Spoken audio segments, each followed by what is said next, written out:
Hi, welcome back. Today I want to show you something pretty remarkable. But first we have to select 4 random cards. 10 of spades.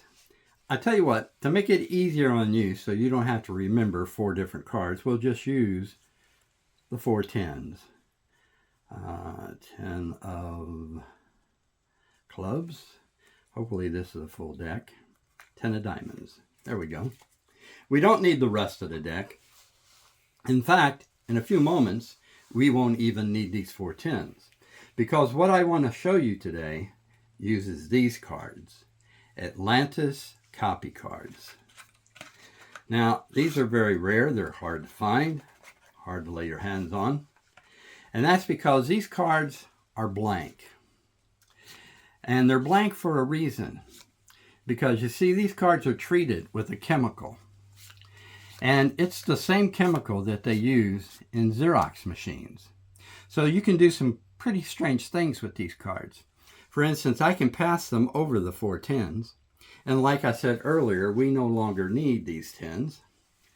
Because over here with the Xerox cards, if I give them just a moment to develop, look, we get one of the tens. I give it another few seconds, and we get a second 10.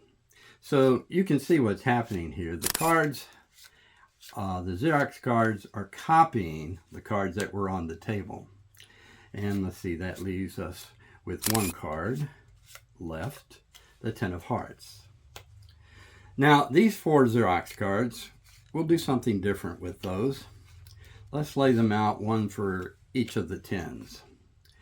What we're going to do with these cards is copy these tens one at a time, or try to. Look, if I place a blank against a 10, give it just a second. Look, we get 2 tens, so we have an extra card. Now, what you want to avoid, you need to be careful about this, is you don't want to place a blank side against the back of a card. Because if you do that, it removes the back of the card.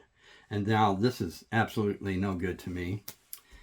As long as you keep the Xerox side to the face of the card, you should be fine.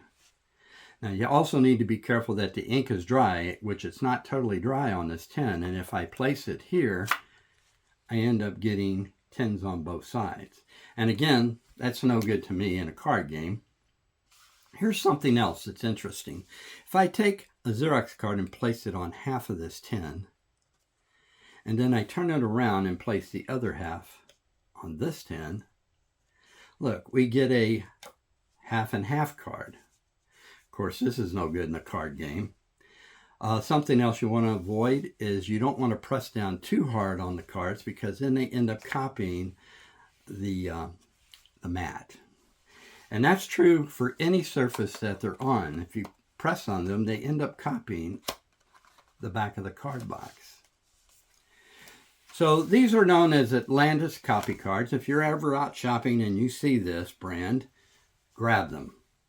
Take them home. You'll have a lot of fun with them.